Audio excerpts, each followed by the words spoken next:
welcome to Recipes Tested. My name is Brianna Robinson, and today I'm going to be making Swedish meatballs. I got this recipe from laurenthekitchen.com. I will leave a link in the description down below with the link to her website. I've actually made this recipe several times before. It is one of our family favorites, which is why I wanted to show you guys this. This is a recipe that is not only extremely delicious, but it makes so much food that it will heartily serve me, my husband, and my kids today.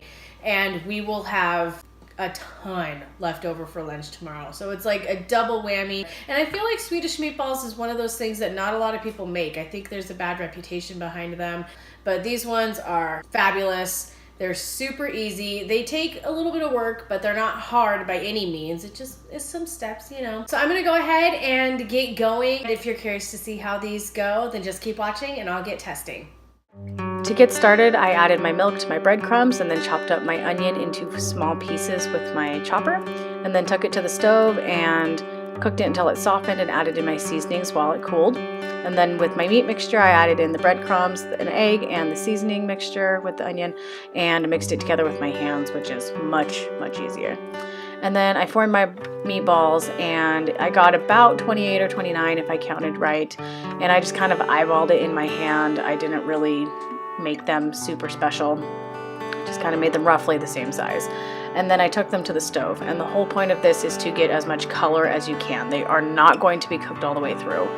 And I just seared them in batches. And then I added in my butter and some flour, which I forgot to add. And then I put in my seasoning, my beef bouillon, and put the meatballs back in. Added the sour cream and the parsley, and I called it a day.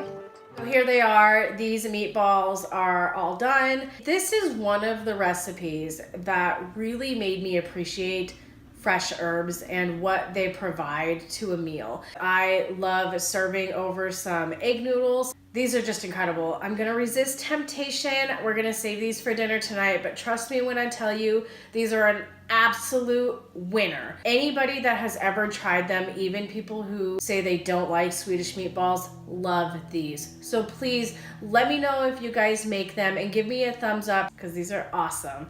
And let me know if there's anything else that you want tested, and don't forget to subscribe, and I'll see you in our next video. Bye.